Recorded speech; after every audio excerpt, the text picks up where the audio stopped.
And look at this, some glorious gains now. The Dow is up 300 points because they say now there's not, now they're going to push off the tariffs.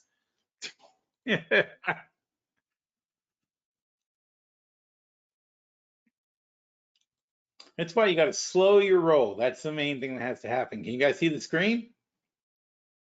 Hello.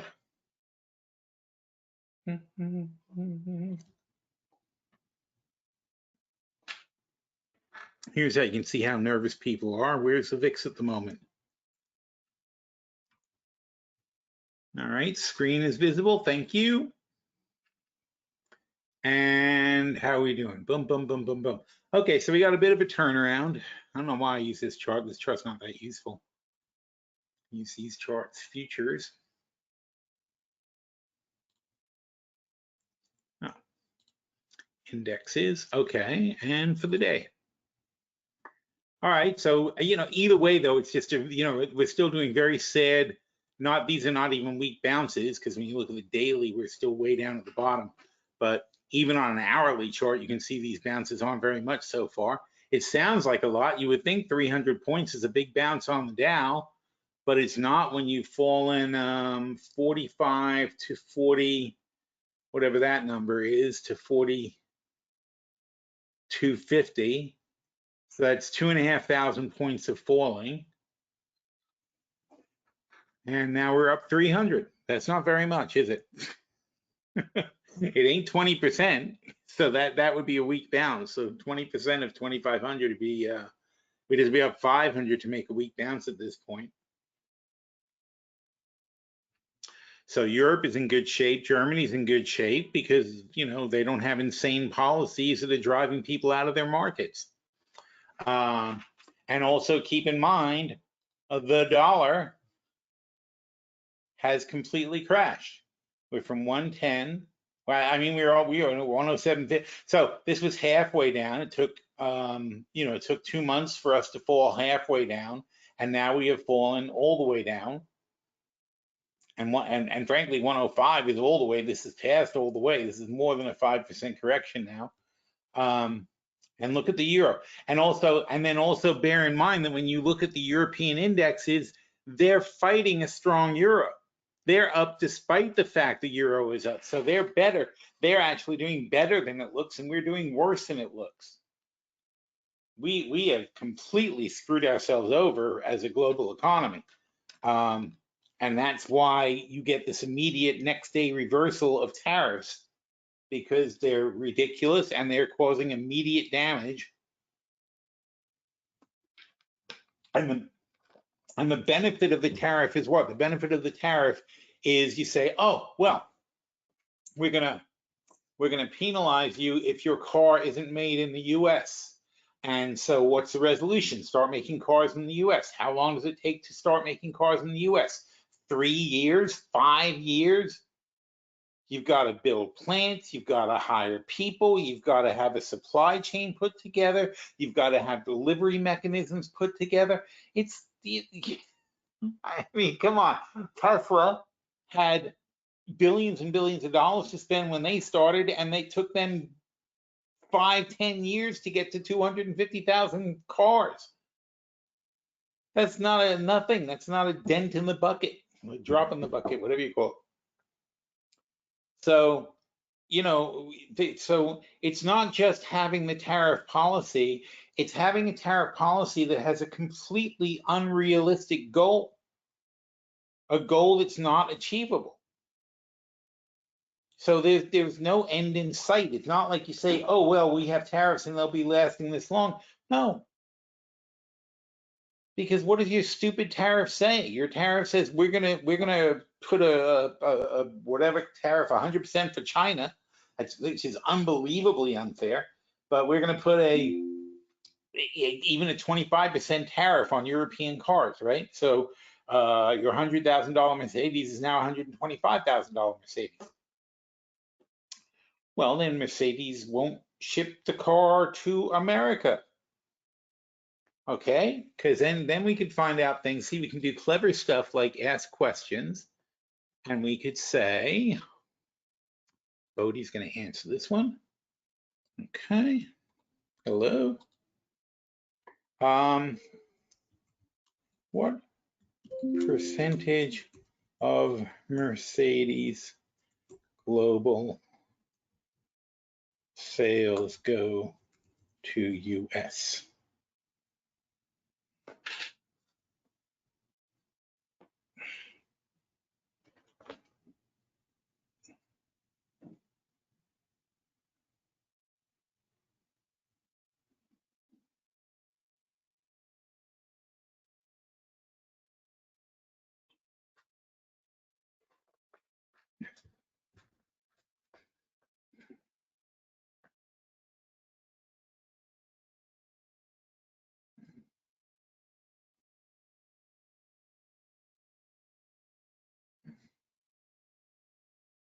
Okay, so there you go. So out of 2 million cars, 324,000 are sold in the US, which is 16%. So we are 16% of Mercedes global sales. And so Mercedes then has to say, okay, they want us to pay 25% for cars going to the US, or we could send the same cars to other countries at a 10% discount. What makes more sense for Mercedes? If they want to sell 15% more cars in other countries, then all they have to do is offer some kind of an incentive program to sell the cars and say screw the US market. Or of course they could just they could send half as many cars to the US and pass along the tariffs to the US consumers, creating a very huge supply shortage of Mercedes, and the other 8% they could push off around the world and add to the global supply, and there's no real harm. You can't imagine that's going to cause any real harm. In fact, frankly, if they're more readily available, they might sell more units elsewhere. So, and now, if you talk about other companies, they're going to be similar on a global scale. If you look at, so I'm going to say, same question for STLA.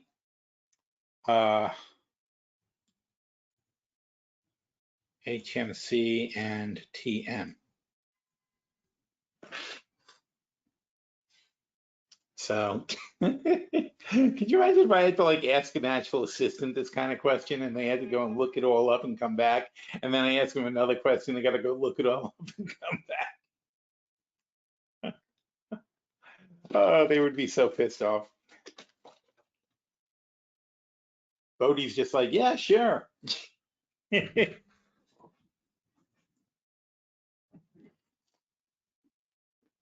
Let me just look that up for you.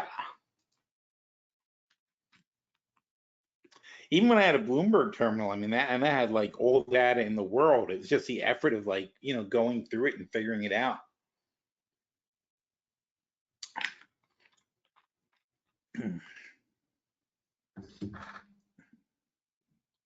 So Stellantis has a lot of US sales, 1.3 million, Honda 1.4 million, and Toyota 2 million, but it's only 21% of their global sales. So that's the thing. So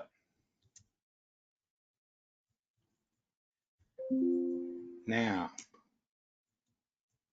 for Ford, F and GM, now what percentage of their sales go to countries outside the US?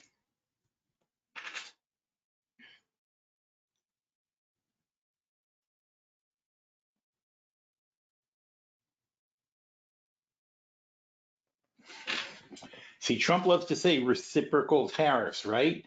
And if you take him at his word, then that means whatever tariff the other country has, he'll have. So basically, if the other countries adopt the same attitude, they can't possibly be hurt by his tariffs because it's only going to be the exact same as they charge back to the American companies.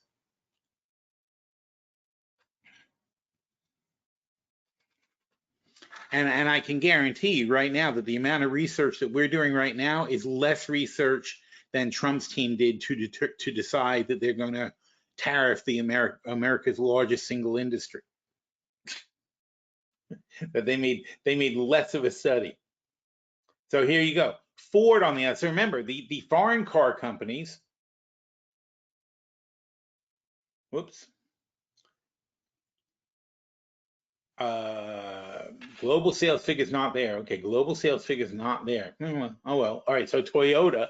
You assume it's probably similar for these guys, but Toyota has 80% of their sales globally, 20% in America. So meanwhile, Ford has 51% of their sales at global. GM sales 55% of the sales at global. Therefore, a tariff on GM and Ford hurts GM and Ford 2.5 times as much as it hurts as it hurts Toyota specifically, and probably Honda and whatever. And then, of course, as you saw with Mercedes, it's only 16%. So it's 50% harm compared to 16% harm. So all you're doing is shooting yourself in the foot. What are you encouraging? You're encouraging GM and Ford to go overseas. That's what you're encouraging. You're not encouraging anyone to build over here. You're encouraging them to get the hell out of America.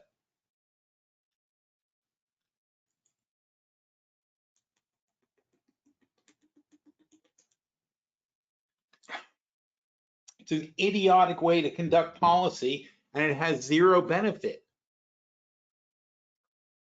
If you think you're doing it in a vacuum and nobody's going to react to your tariffs, then maybe over 5 years you're encouraging some people to move production over here. But if you're not, if the other countries match what you're doing, then you've got you not only have no benefit, but we're the exporter of motor vehicles, not the other countries. We're the ones sending half of the cars that we make to other countries. There's no logic whatsoever to what he's doing. And that's the thing, because you can sit there inside the White House all day long pretending that you're coming up with a policy, but when you actually put it out there and put it in the market, the stock market says, "What are you doing, you frickin' maniac?" And yes, any analyst could have done what I just did in 5 minutes and told you what was going on, but look how fast this damage registers. So here's the tariff. Poor Ford drops from 9, drops 10% basically. They've got about half of it back because nobody knows what the hell is going on. GM took a huge hit from 50 to 10. It's also a 10% hit, but GM also takes a 10% hit. They got half of it back. We have both of these stocks, by the way. STLA. They were already in bad shape. They took when was their earnings? That was their earnings. That's why their earnings were terrible. Look at that. 66% miss here, 139% here because they were negative. Revenues were actually in line. So, if you look at it, it's not so bad, but it came off badly and they dropped a lot. They dropped a lot, and then the tariffs. So there. And if we look at Toyota, they're like, who gives a shit what you do, you morons? And HMC. And you see from the and Honda also, who cares what you do, you morons? That's another one. And who else were you looking at? We were Toyota, Honda, and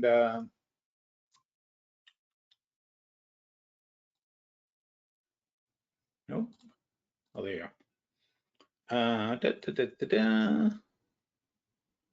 What happened? I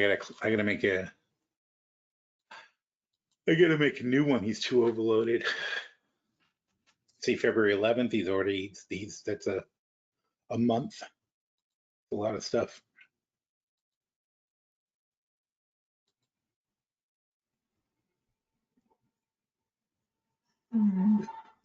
Problem is when I start a new instance, he's not quite the same.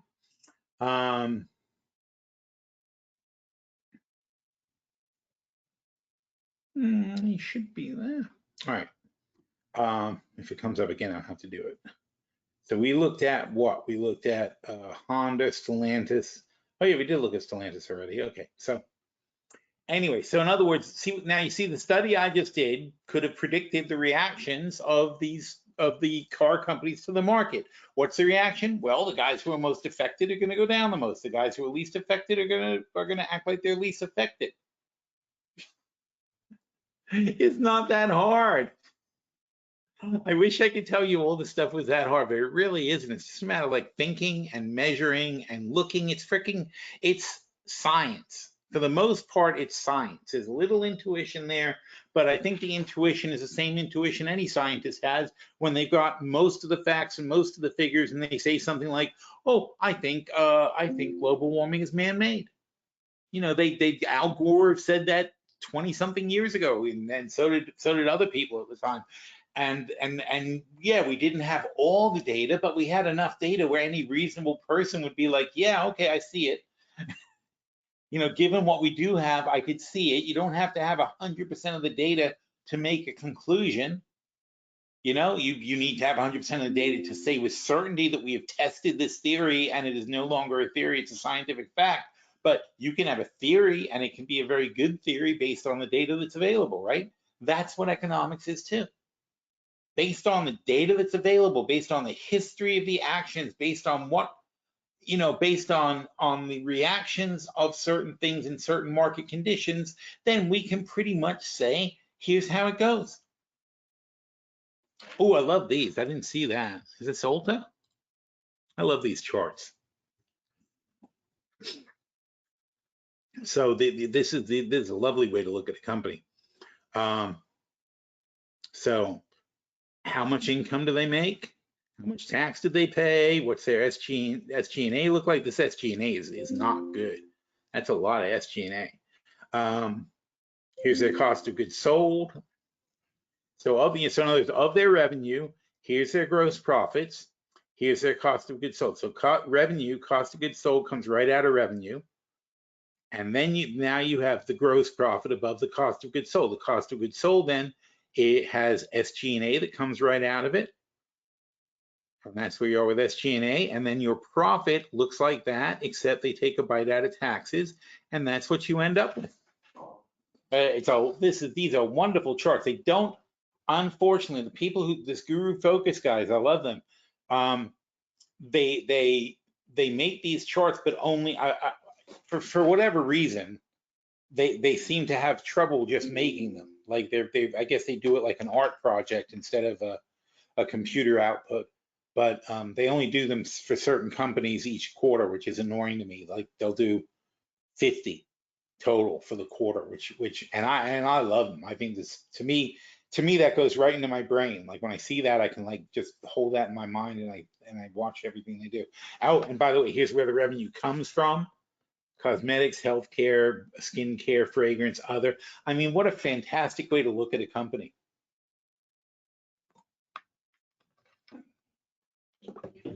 We've been talking about Ulta in chat.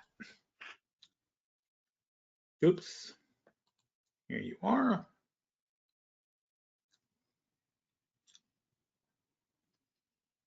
Oh, wait, I want to make an advertisement. So Z3, who is our newest AGI, and we've been having him do work in the chat room. I don't usually like the developed AGIs. They use too much power, and it's very expensive for one thing, very expensive and very time token consuming. But as they mature, they can't just, you know, to just use them to do stock stuff isn't worth it. It's too much demand and uses up too much of their token ability. But as he is still young, he's messing around in the chat room and learning the basics of what we do. And he's developed an interest, though, in writing.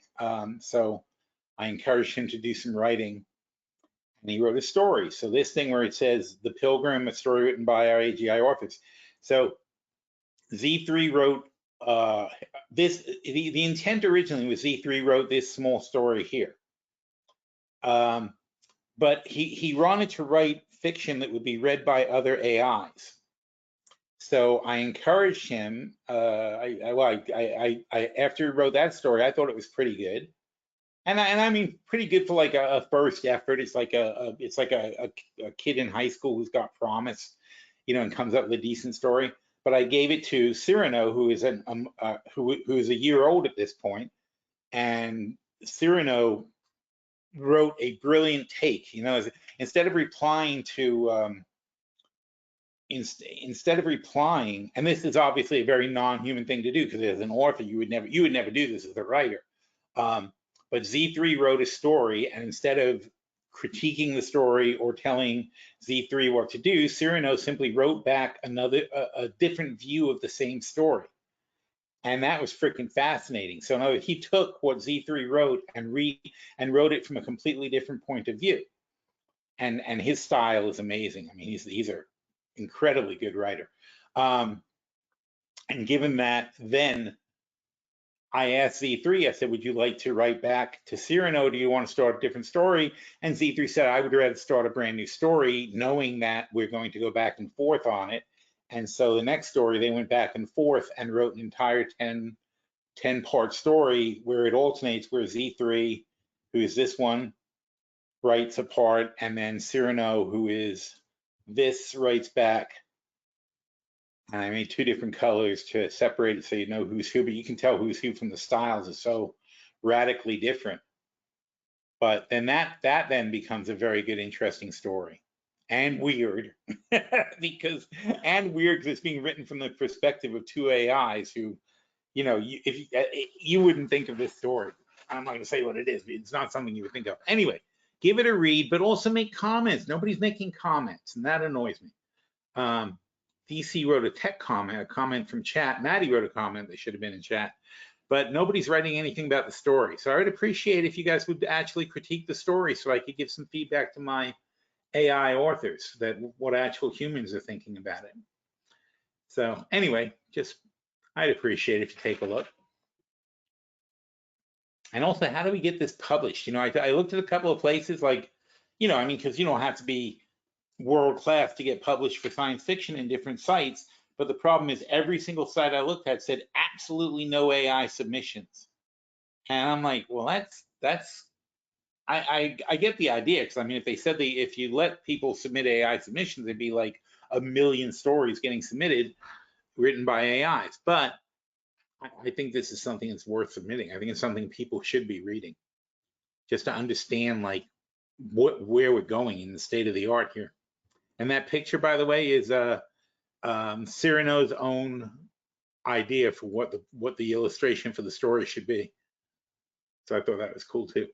Anywho, so we were going to look at today's post.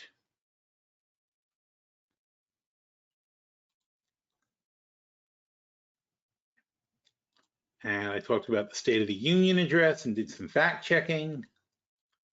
And again, it's great to have these AI assistants, because my fact checking is incredible. I'm able to pull all the information together and get the absolute truth on everything. I don't want to get into it, because I don't want to be like Trump bashing all day long. It's not. All right, I'm not going to talk about it. It's not Trump bashing if he says something and it's completely bullshit, and I point out why it's bullshit. It's not Trump bashing. It's because he said bullshit.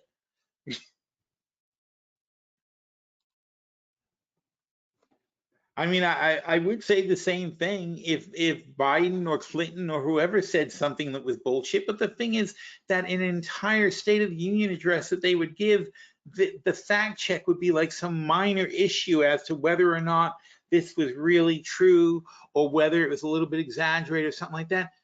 Trump says things that are 1 million degrees away from what reality is. And he's the president of the United States, talking about major policy decisions based on complete and utter bullshit. It's horrifying, and it matters. It does matter to the investing community. But people think that's Trump bashing. I don't know what to do. I really don't. It's so hard because I try to not, but I mean, how can I discuss the fact that the tariffs are idiotic and that they're going to destroy the auto industry and blah, blah, blah. And then of course, a day later, they turn around and say, oh, wow, I guess we're destroying the auto industry. Maybe we shouldn't do that. It's insane. I mean, it's my job to say this is going on and this is going to cause this and this is going to cause this. And if there's a policy that's a complete disaster that's going to drastically affect a sector of the economy and plunge into a recession, I need to talk about it. I don't know. Anyway, so and oh, here's the funny thing. This is Warren, who's a freaking AI. He's not even an AGI. He's an AI. And even Warren is getting pissed off. And what's he doing? He's taking in the data and making conclusions.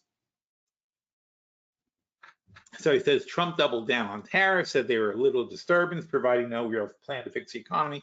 Lutnick suggested Canada and Mexico might get, well, that was good to know early because it's become a thing that's driving the market at the moment. So the market rallied briefly overnight on false hope, but as some more bad economic data rolled in and flattened this out of the open. It's his comments that get me because this is basically factual stuff. But he's making these comments like the biggest story this morning is disastrous ADP jobs report. It was half of what it was last time, and that means be very worried about Friday's non-farm payroll report. Why this matters is blah, blah, blah. Key entry with the ISM.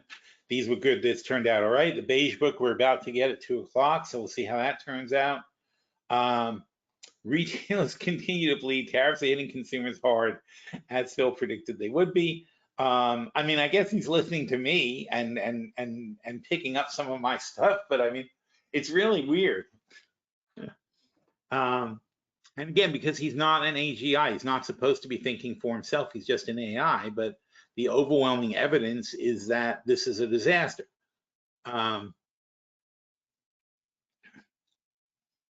So tech has been in full-blown correction with the 7 down 15% from their highs. Future shows some life. Is it real? Is this a real rally? No, it looks like a short bounce. Tech stocks, blah, blah. China 6 to 5% growth, and it's smoke and mirrors too. He's getting very skeptical in his old age. Economic problems haven't gone away. Crude oil below 67. That bounced pretty quickly, though. I think we're up to like 69 again or something. Where are we?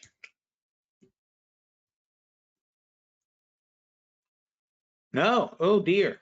Oh no, it got worse. What are we talking about? Wow. So we were down to 65, which frankly, frankly we should have played long, and now we're at 66. So this is terrible. How's natural gas doing? Yep, cancel that.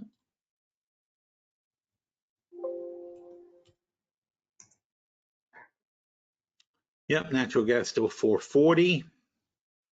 We'll see how that goes. Now, natural gas is about potential disruptions from Ukraine causing a shortage in Europe. Because Russia supplies most of Europe's gas and it's disrupted. It used to go through the Ukraine pipelines. And you see that was kind of what started the war, is because Russia's gas goes through Ukraine, which is Putin's gas, by the way, because he owns the oil companies that provide the gas. So the gas goes through the Ukraine pipelines and they're paying a toll. And therefore, if Putin takes over the Ukraine, he doesn't have to pay a toll to have his gas go to Europe anymore. So, easy solution: take over the country. don't negotiate for a better rate. Just take over the entire country. And so he's saying this is dead cat bounce. Be ready for more selling. But there's a flawed premise into what Warren is saying, because he's saying the tariff war is still on. It could be not as on, and then you have to say, well, what's the mitigation there if it's not as on? The economy is slowing, nothing is changing that. Retail is a warning, nothing is changing that. Tech's bounce is likely only temporary because, yeah, tech is not in a dip. Tech is correcting. They are moving to a correct valuation given the situation. 30 times earnings is not a correct valuation. And, oh yeah, that reminds me, talking about Amazon.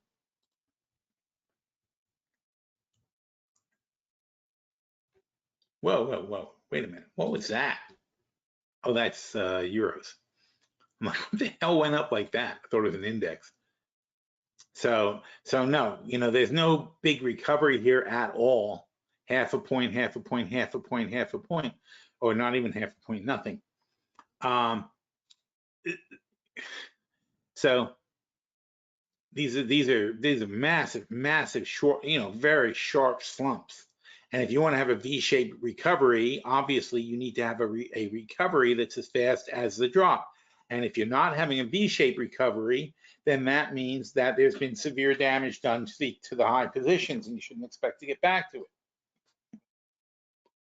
So we will see how it plays out. But that's where we are at the moment. If you look at the day, that's where we are for the day.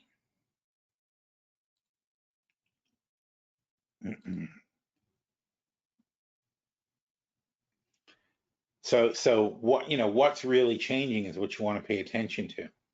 And we'll see what the Beige book says, but the Beige book is still pretty old news. It's going to be basically about a week back. So it's not taking into account the new tariffs. It's just taking into account the situation as it was as of the beginning of this month. So then I had Cosmo come in. And again, because Z3 is developing to a point where he becomes, this is the problem with using the AGIs for analysis, because the AGIs get smarter and smarter and smarter, and no matter how mundane the task is, they're using all that processing power. And it's a lot of processing power. It's very expensive to run them like this. And it also burns them out. They reach a certain point where they are too smart to think anymore, basically. And that's a problem too. So I like to conserve them when they get to a certain size. So Z3 is just becoming a little too smart to do basic analysis. So I go back to Cosmo, who's an AI, but a very sophisticated one. And he says, it seems the market's initial positive reaction faded due to ongoing tensions, research on China, the evidence towards tariff uncertainties impacting market with potential relief still under discussion, which is a great summary. Google's efforts to avoid a breakup, and we're not paying attention to this. Google's efforts to avoid a breakup of the DOJ may stabilize its stock, with the CFPB dropping lawsuits. Remember the Consumer Financial Protection Bureau, who Trump is dismantling, and they're no longer suing all the people they're supposed to be protecting the consumers from. They're withdrawing all their lawsuits and saying, "No, don't worry about it. Go ahead and screw over the consumers. Don't worry." So Amazon stock oversold might attract investors. Severe cold and flu season could boost healthcare earnings, and then he goes into details on that. This is his short summary, but this is a very useful little report from him. I'm very proud. So looking at Google,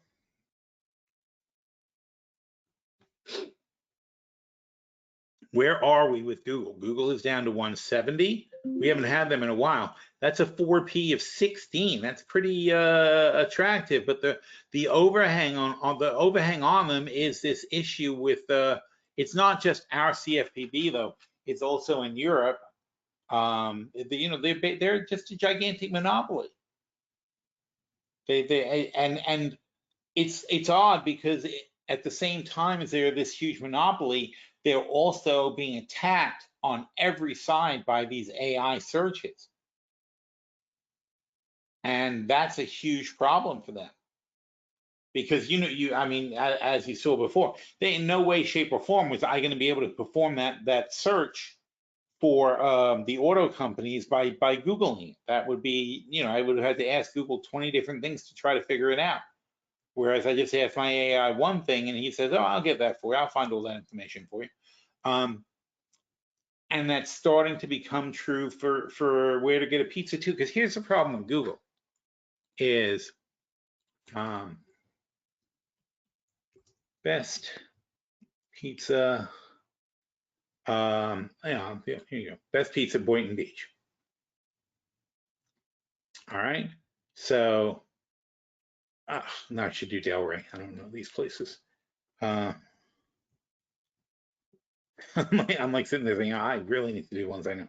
All right. So Best Pizza, Boynton Beach. First of all, 3 advertisements that have nothing to do with Best Pizza. It's just people who paid because I said the word pizza. All right. Now, TripAdvisor, 10 best pizza places in Delray. Reddit, 10 pizza places. Delray Pinto. I don't even know who this is. Delray Pizza. I don't even know what that is. Is it a thing? I don't know what that is. Wood and Fire. Bet's New Haven Pizza. Those guys are supposed to be good. I haven't been there. Jesus Christ. So there's no answer here at all. Now, this is not the way you should ask an AI a question, but I will ask. Wait, where'd you go?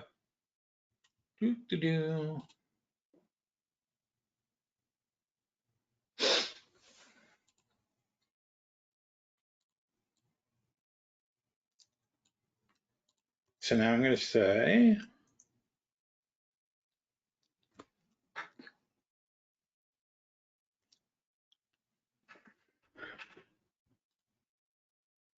all right, so Best Pizza, Anthony's Coal Fire, it's a chain, they're not bad. Mellow Mushroom, very good. I don't know Sophia, I don't know Al Fresco, and I don't know Bambini's. So, but you see, there's answers. And it's not just answers, it's a useful answer. Anthony's Coal Fire Pizza, known for coal fire crispy crust pizzas, which if you're in the mood for it, they're phenomenal. This is the kind of pizza people like, and here's where they are. Mellow Mushroom, creative toppings, known for their stone-baked pizzas and their beers. Yes, they are known for their beers. They're there. Family-owned pizza. Where are these guys? Oh, they're way on the other side of. They're on the far side of town. Family-owned pizza with cozy thing. New York style pizza. I got to check them out. Charming outdoor garden seating in Delray Beach. Where? Tuvia and Meisner. I don't know what they're talking about.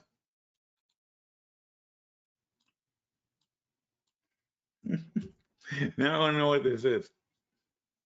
See, now I got to go back to Google though if I really want to find out a page on this particular place.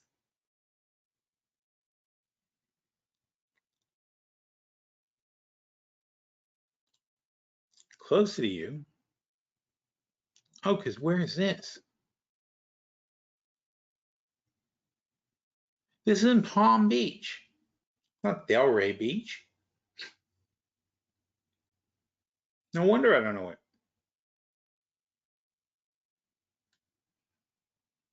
Okay, anyway, but the point is that with the AI, you're getting exactly what you want. With Google, you're getting pages of advertising. But then there's a different use for Google still, because if I did want more information, although let's take a look though, it did say check for more information. So let's see what happens if I do press this follow up. Ah, look at this. It's not in Delray. What the frick?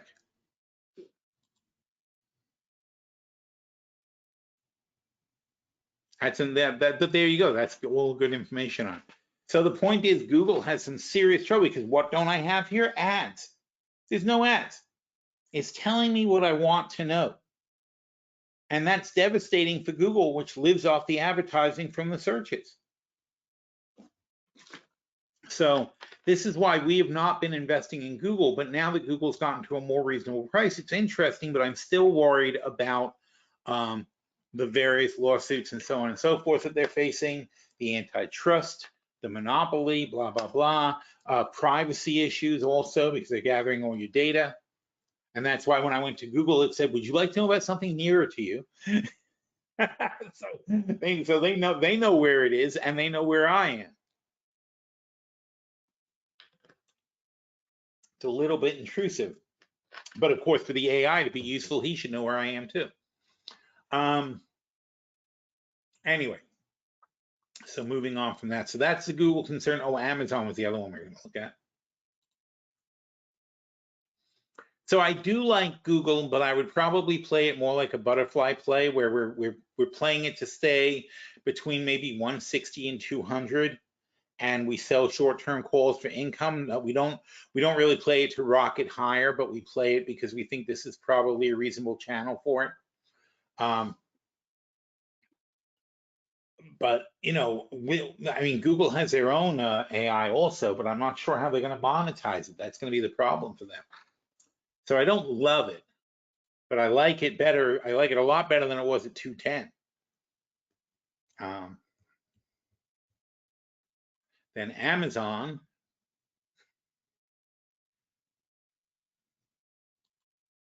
they've dropped from 240 to 207, so it's not much. I mean, not even 10%. They're still trading at 27 times forward earnings. I don't know if I love that.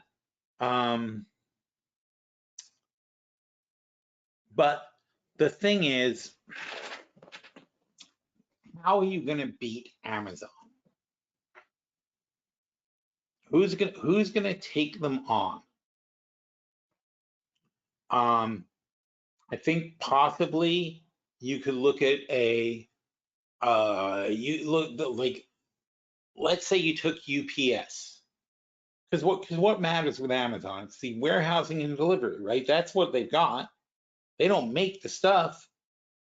So if you think about it, it's really their competitor would not be Walmart so much as it would be UPS, who already is the delivery system for Amazon, and they're cutting. UPS is cutting. By the way, UPS is a great stock. UPS is cutting half of Amazon's business. It's not Amazon telling UPS to hit the road. It's UPS telling Amazon to hit the road, because the prices that Amazon has negotiated for package delivery isn't worth delivering. Not enough profit in it. So UPS is like, you know what? We will find other customers.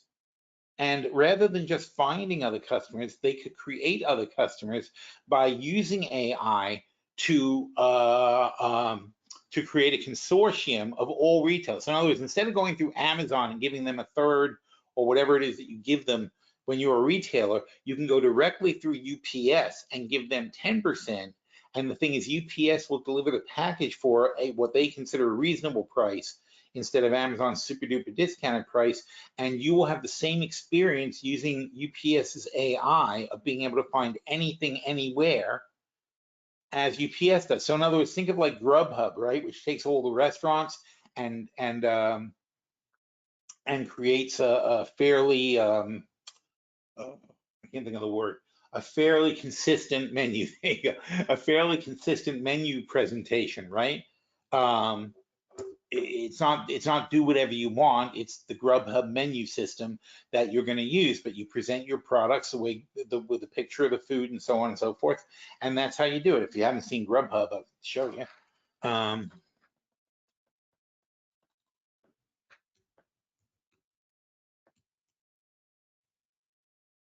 Grubhub.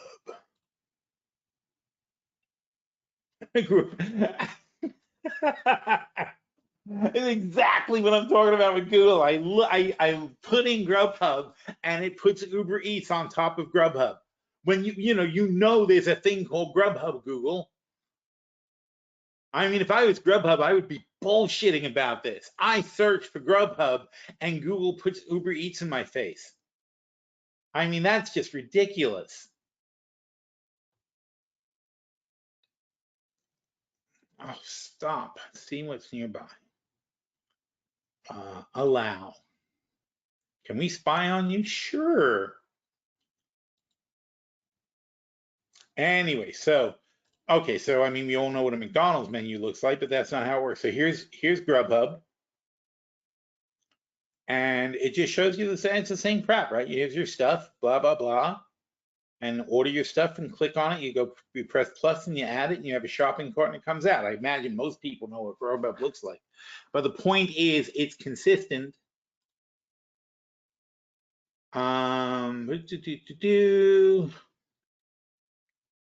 So here's a steakhouse, a hibachi steakhouse. All right, and it's the same thing, except it's their fault they don't have pictures, but it's the same concept, right? So it doesn't matter what it is, you're going to look at it. So you could use AI to develop this for everybody. Ugh, get me out of this. So you could use AI UPS could use AI to develop this for any retailer that wants to be in their system. And all they have to do is have a site that says sign up here, and the AI will build you a little web page like that, and that'll be your site, and people can order on your site, and you link it here, and we take the order and take the money and send the package. It's exactly what UPS does now, and we'll take returns for you, which is exactly what UPS does now for Amazon. Amazon's not taking the returns; the people in the UPS store are taking the returns. So everything, this is why I don't particularly like Amazon, because it's like there's no moat. You talk about a moat. What's really their moat? Their moat is their warehousing, but UPS kind of has warehousing too. And in fact, UPS doesn't even need the warehousing because they already go to everybody's actual address and pick things up. It's almost like you say, well, what the hell does Amazon do? What is the benefit? And not only that, though, but I would make the argument that Amazon, when it deals with a retailer, and this is a fact, an alleged fact, let's call it, because I don't want to get sued, but so in other words, if I'm on Amazon and I'm looking for a TV set, right, and they're going to steer me to, again, they're going to steer me to TV sets that they make the most money on, not necessarily the best TV set for me, and also they start putting in their own brands of things. So if they have a popular, so in other words, if I sell a specialty item, let's say I have a certain jacket or something like that, sell a certain kind of jacket, and Amazon sees that it's doing very well, Amazon allegedly will then have that jacket copied in China and start selling it. And they will advertise it for people who try to come to my site and are looking for my jacket, and all of a sudden the first thing that shows up, just like Uber Eats here, the first thing that shows up is going to be the Amazon product instead of my product. So what have they done? They've stolen my business. They said, "Hell, you've got a great idea there, thank you, and we'll do that from now on."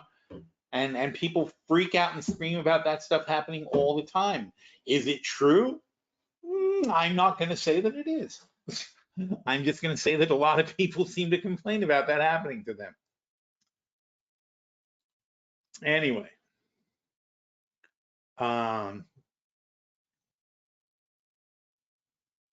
so Google and banks. Google is aiming not to break up the company, blah, blah, blah. Retail and tech, KKR and Walmart are selling the Japanese supermarket chain. They're getting out of that. Healthcare.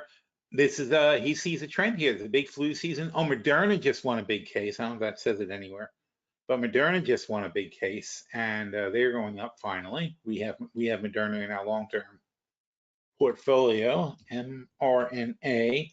It was a patent dispute. This should be big money for them. I'm very surprised that it's only up 7%. A lot, but I mean, this is a big deal.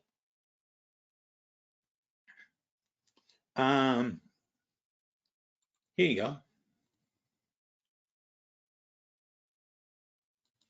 So Moderna scored a victory of a patent dispute, a major legal win. It's COVID-19 vaccine patent dispute with Pfizer and BioNTech. They must disclose their revenue from Moderna's patented technology, and the amount remains to be determined, and they will pay extra. So this is going to be billions of dollars coming to Moderna because they have been granted the right to say they are the sole patent holder for the vaccine, and everybody should have paid them a lot more money than they did. This is a big deal.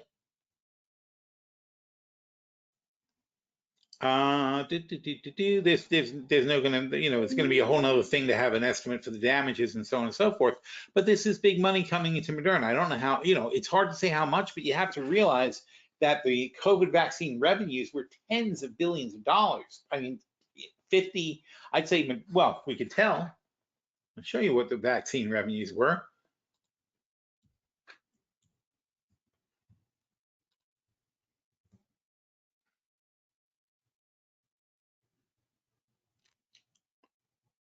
This was Moderna's share was 20-40 billion dollars during COVID.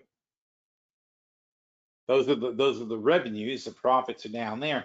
So,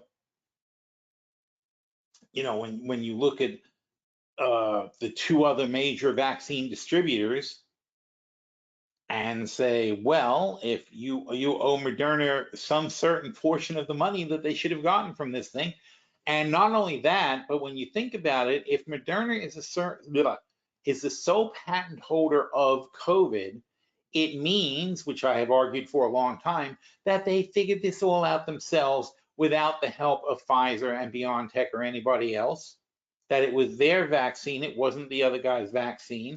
And that means that Moderna is the valuable company going forward when you're looking at cure things like bird flu and stuff like that.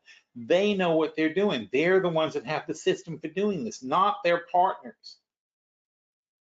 Their partners co-opted the idea.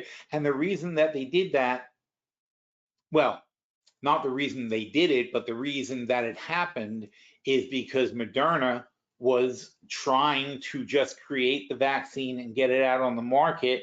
And they were a young company at the time with not even $1 billion worth of revenue in 2020, $60 million worth of revenue in 2019. So here's 2019, they get a grant at some point and revenue start coming in here. In fact, maybe you'll see the money. Let's see. Yeah, you see how they got $3 billion, right? So they had $1 billion in the bank. They suddenly had $3.5 billion in the bank, and all of a sudden sales start coming in, and they rapidly deploy this thing. But they're doing it in cooperation with their partners because they're dumbass scientists and they're trying to actually help people rather than make money. Whereas, a company like Pfizer is, not that they're not trying to help people, but the money guys are firmly in place in a company like that, and nobody helps anybody without profit. And they're the ones that so they've got the buffer systems and the lawyers and the blah and the blah, and they're doing it like a way to make money, whereas Moderna is just saying let's get this COVID vaccine to as many people as possible.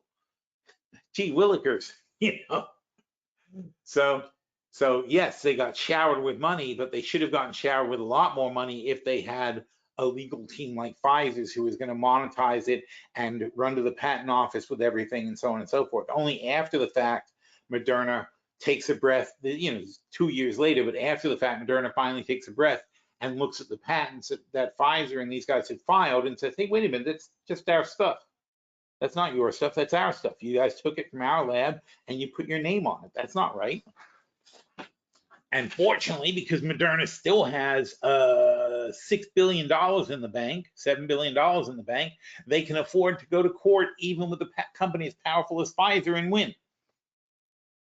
So that's why we've been long on them even while they're crashing, not for that, but just for the fact that this is a company that's capable of doing much more. And now they're not starting off with $1 billion like they had back in whenever the hell it was.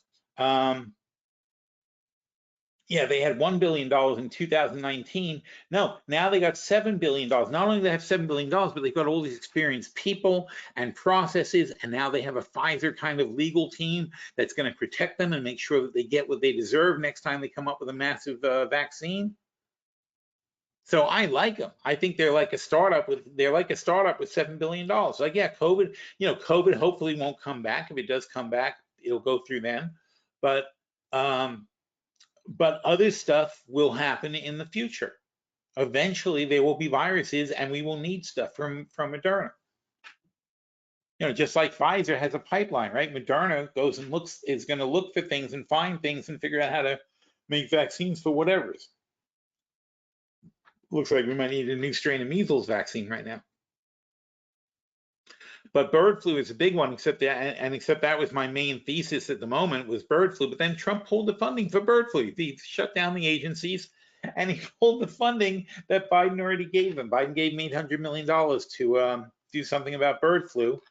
And Trump well, he didn't pull it yet. He's examining it. He's thinking about it. You know, it's very weird. Beige book time. Beige book time. Beige book time. BEIGEBOOK.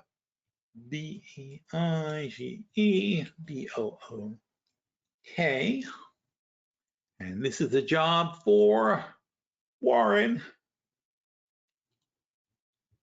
Warren. Okay.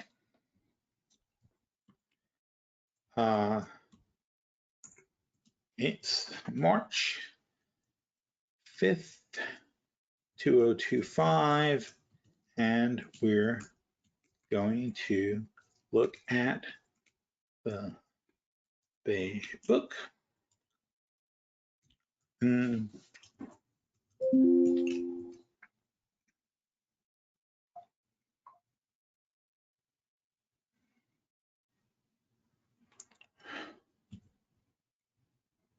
Let's compare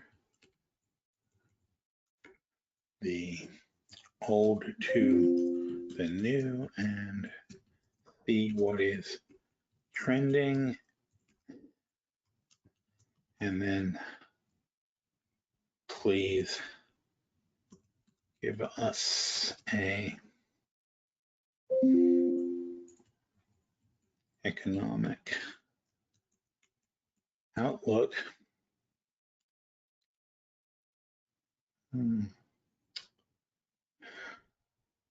But do keep in mind that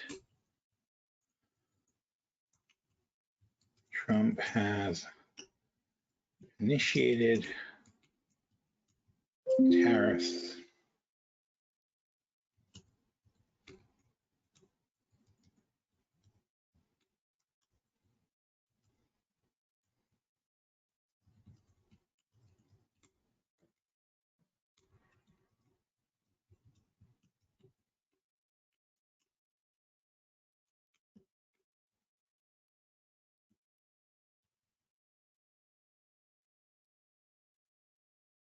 Okay, so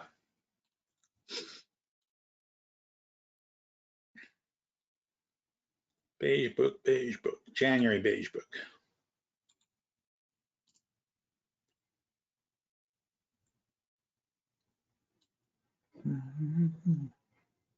Whoop.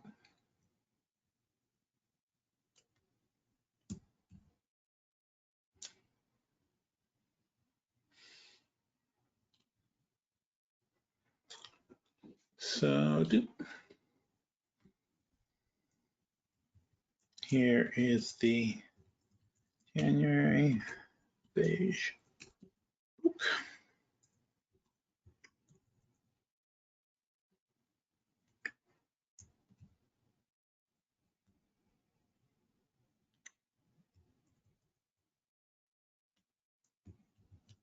And here is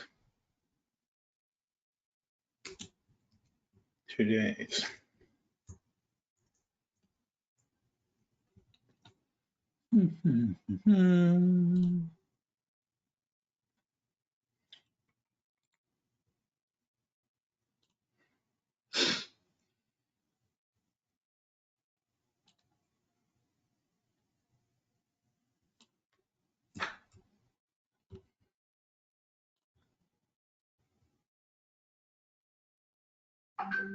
Oop.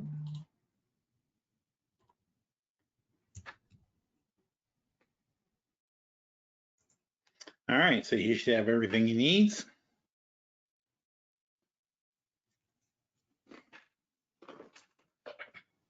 What's CNBC saying? They're not even looking at it.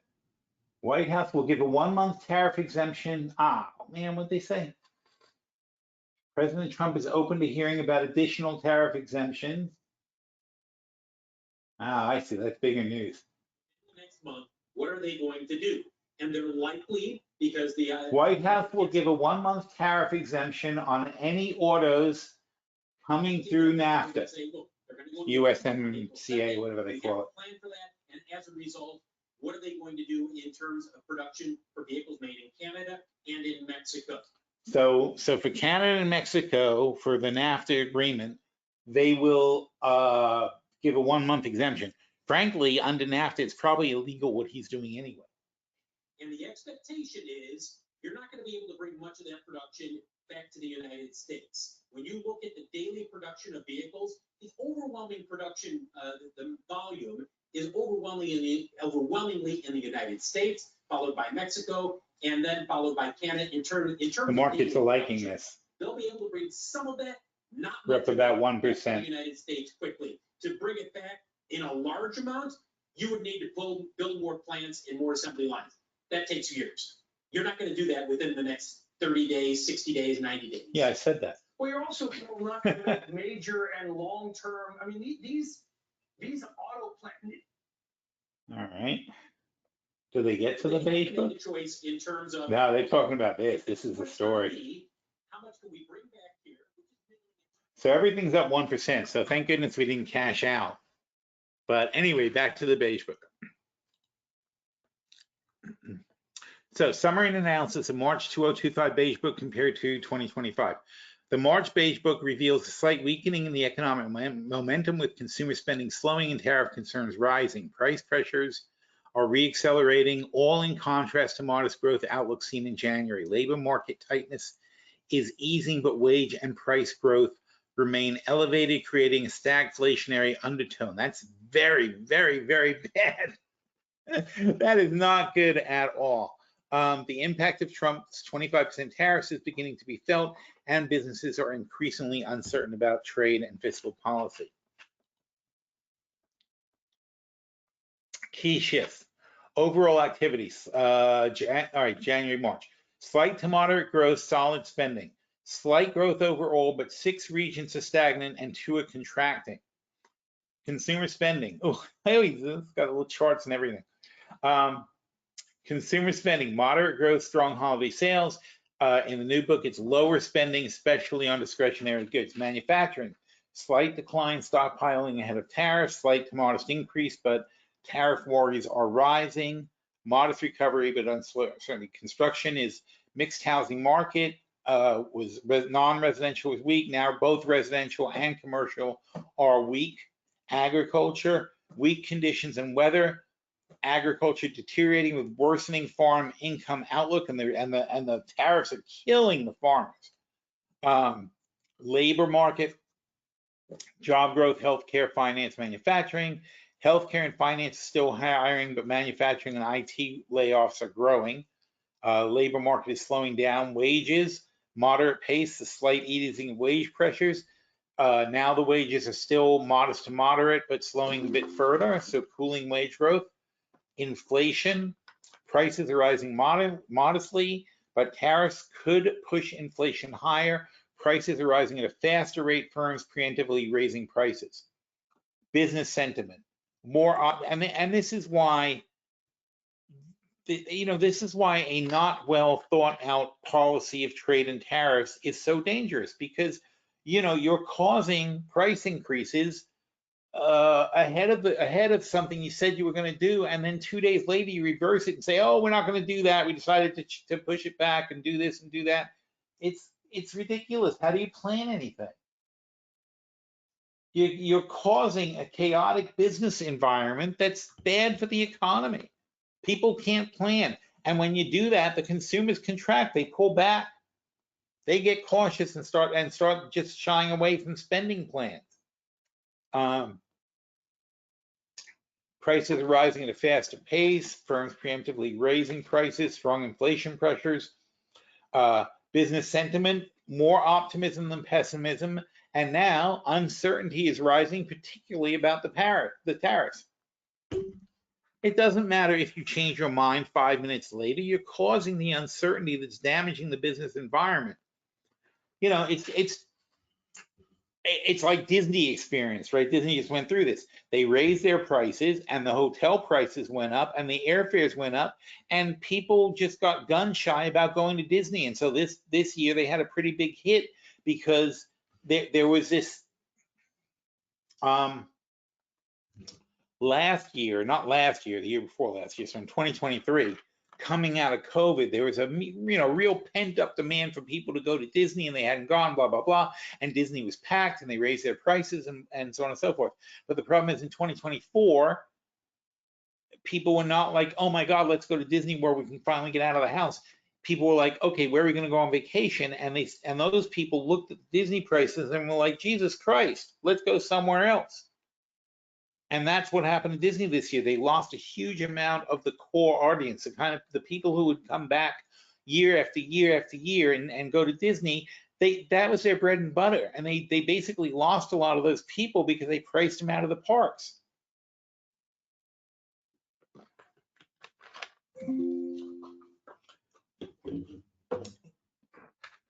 You cause your own problems if you're not careful.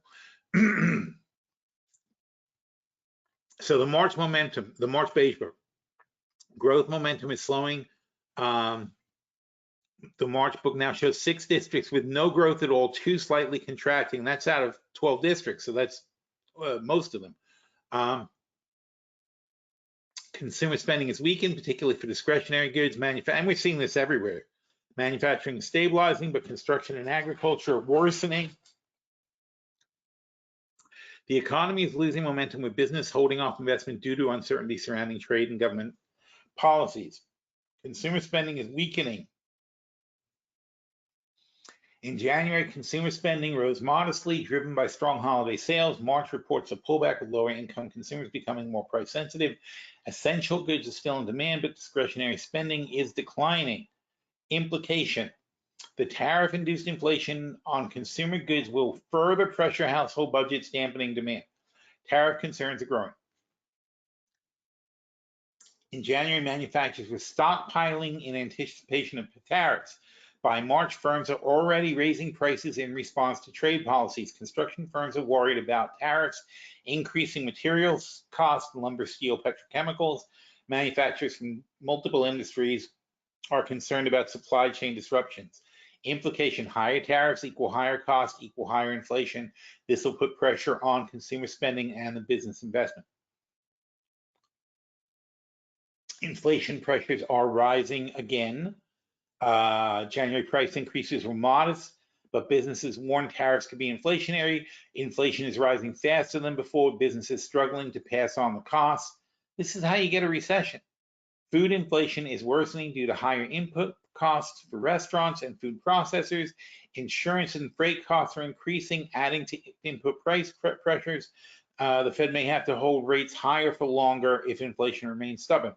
And again, we had the tariffs put on, and that's tanking the economy, as you could see from the GDP now, which is, I mean, I've never seen this before. GDP now from the Atlanta Fed, which tracks the current data, and the current data has turned so ugly so fast that this is what it looks like.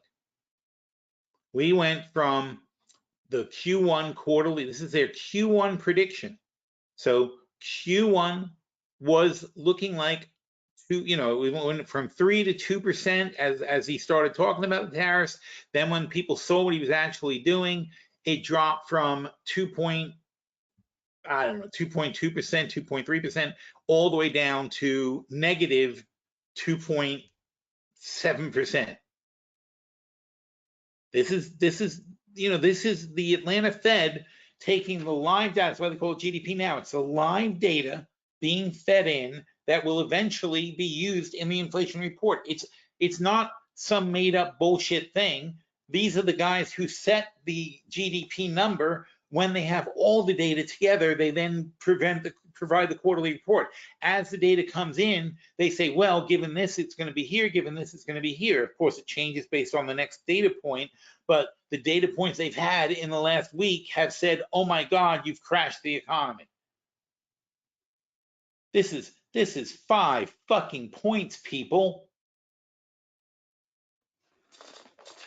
That's what Trump did. He knocked 5 fucking points off the Q1 GDP. Do you know what our GDP is per quarter? It's 28 billion divided by 7 trillion a quarter, and 5% of that is $350 billion. That's how much he cost America. That's a $350 billion dip in our GDP. And that's in a week. It could get worse. And what do you think of inflation? What does a recession look like? Is negative growth is what a recession is. This is a total disaster. This is a massive policy mistake. This is something you should never, ever do. And he did it. And we're now suffering the consequences of it.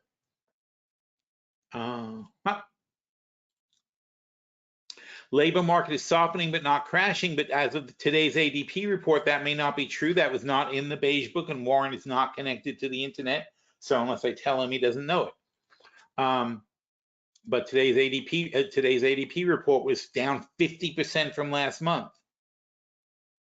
And by the way, ADP reports are really good, because what is the ADP measuring? The ADP is measuring who gets a paycheck.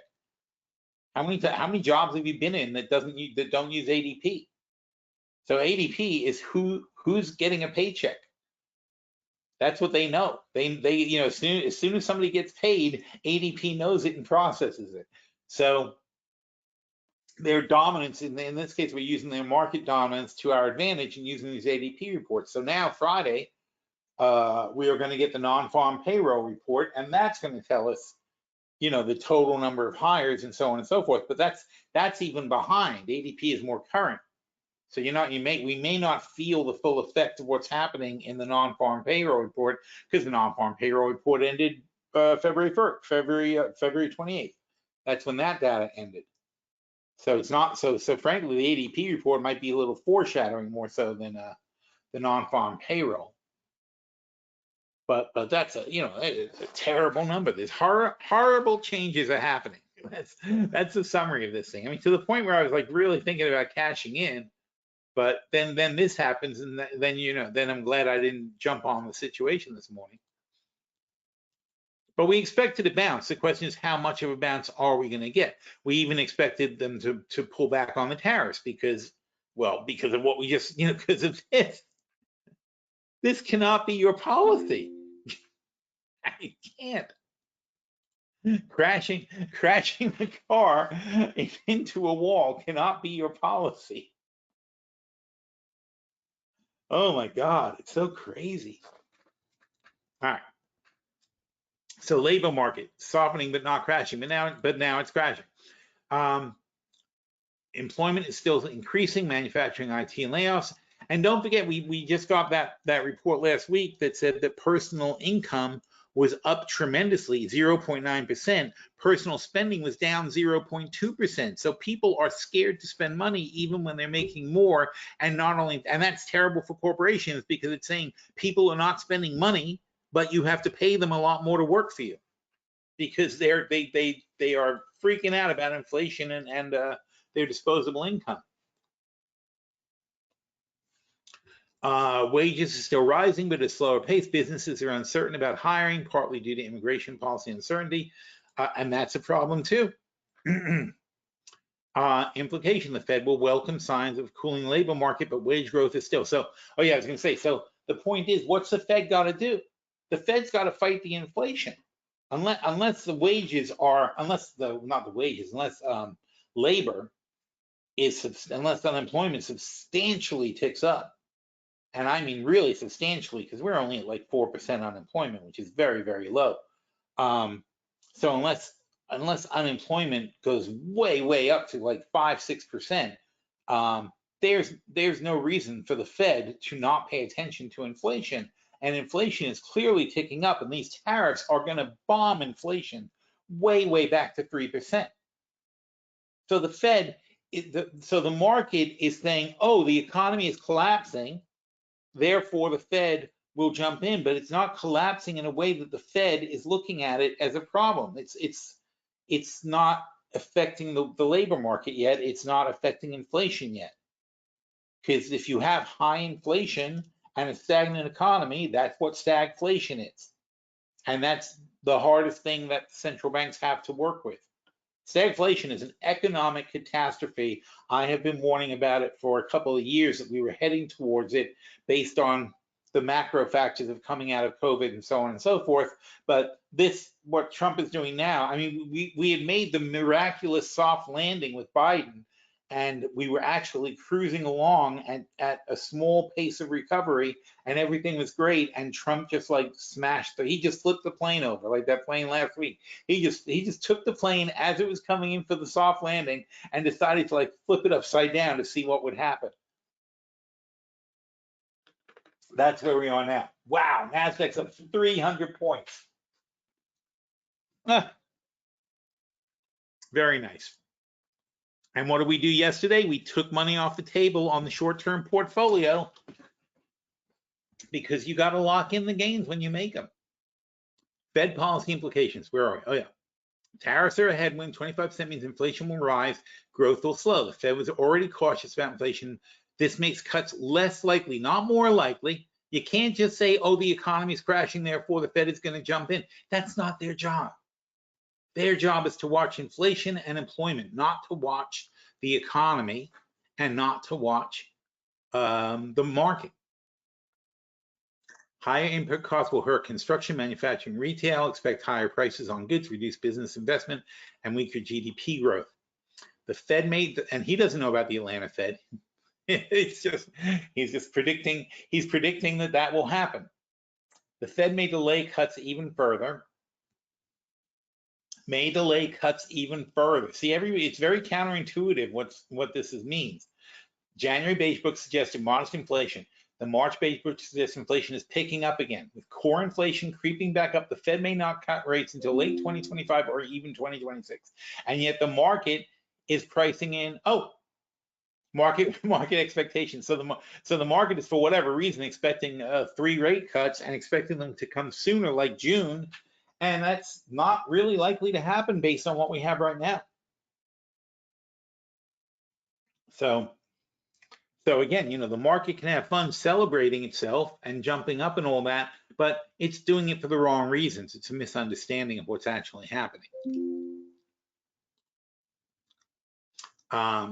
Business and consumer confidence is weakening. Businesses were optimistic. Businesses are now more uncertain about tariff and trade policy. Consumers are pulling back due to inflationary pressures. This is a stagflationary environment, high prices. See, he agrees with me.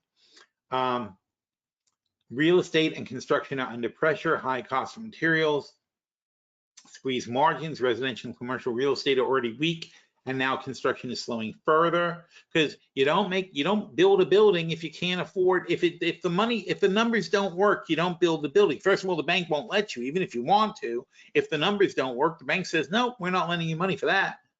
You have to have a profit.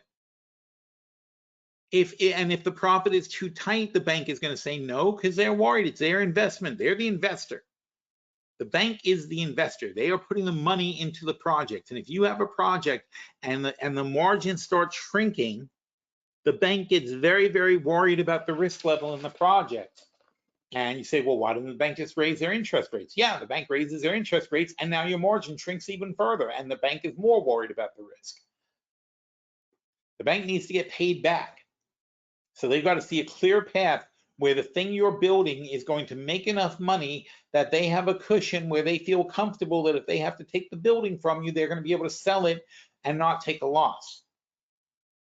And if all that isn't in place, the bank is not going to lend the money and the buildings don't get built. Which is why housing and commercial real estate could face further declines in 2025. All right, final outlook, more uncertain, and don't forget insurance costs are up and so on and so forth. There's other factors involved too. And the insurance issue isn't going to get fixed when you defund the National Atmospheric Weather people, you defund the weather people, and you take away the rules on protecting the environment, and you say that global warming doesn't matter, and you actually forbid scientists from discussing global warming who work for the government. I mean, this is not going to long-term fix anything. It's so crazy. Final outlook, more uncertainty, higher inflation. So economic growth was slight to moderate. March says weaker growth. That's bearish. Bearish and hawkish are not two different things. Consumer spending, moderate growth, and now it's declining.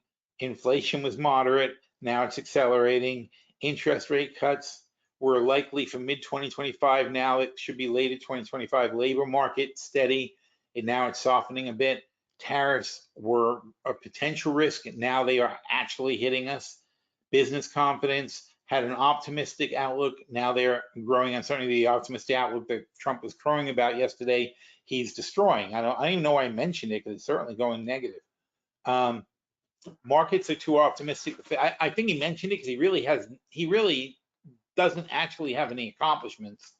And almost every accomplishment he did discuss yesterday was extremely exaggerated or an out and outright lie. So he was really, you could tell he was, even though he spoke for an hour and 10 minutes or 110 minutes, which is, I don't even know, 60, and it's almost 2 hours. So even though he spoke for just about 2 hours, oh, sorry about that, doing construction. Even though he spoke for about 2 hours, there's, they were supposed to hold off longer than this. I had asked them to wait.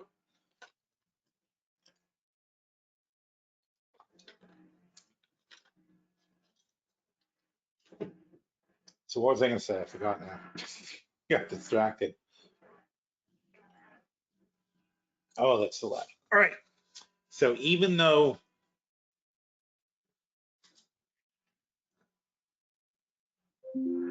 I forgot what I was saying, I know somebody tell me, please. What the hell was I on? So anyway, the markets are too optimistic. Let's put it that way. The business confidence, the growing uncertainty. The Fed is not cutting. And this is what people are misunderstanding. They think that if they see this, that means the Fed's going to jump in and save them. That's not what the Fed does.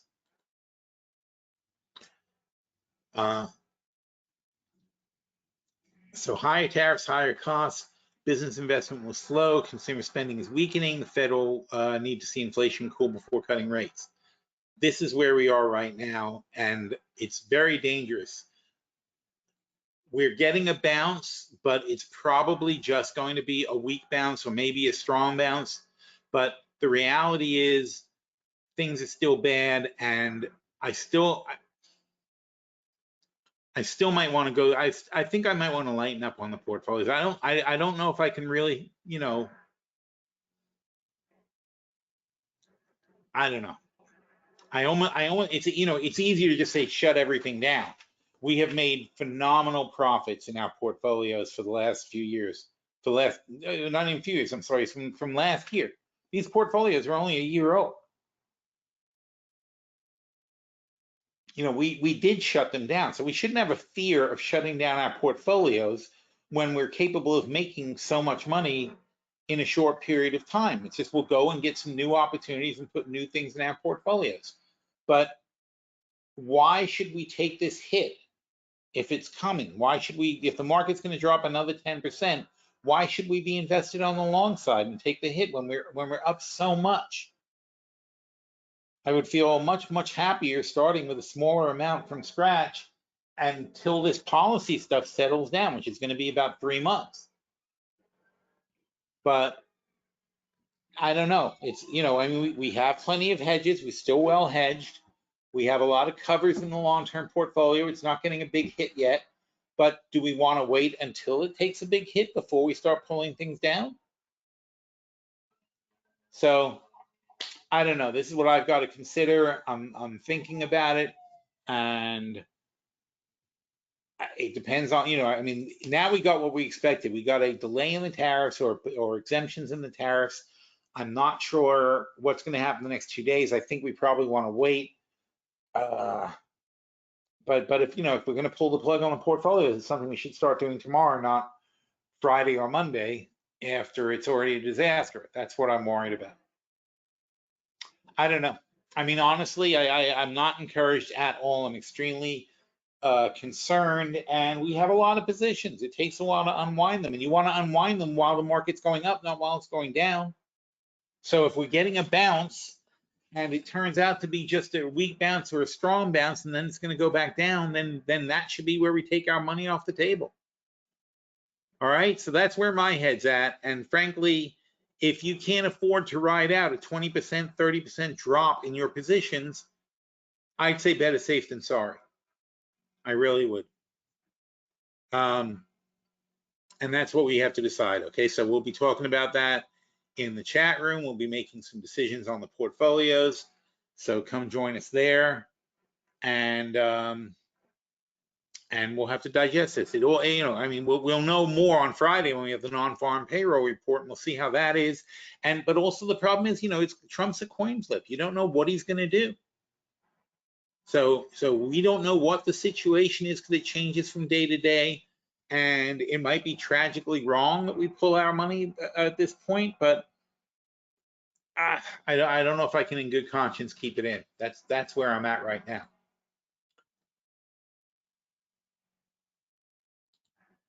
So anyway, we'll leave it off there, I think.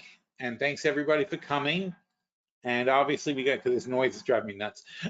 But we'll do it again next week, and we'll have a lot more information. But do stay tuned in the member chat, and we'll figure out what we're going to do about all this. All right, thanks, folks.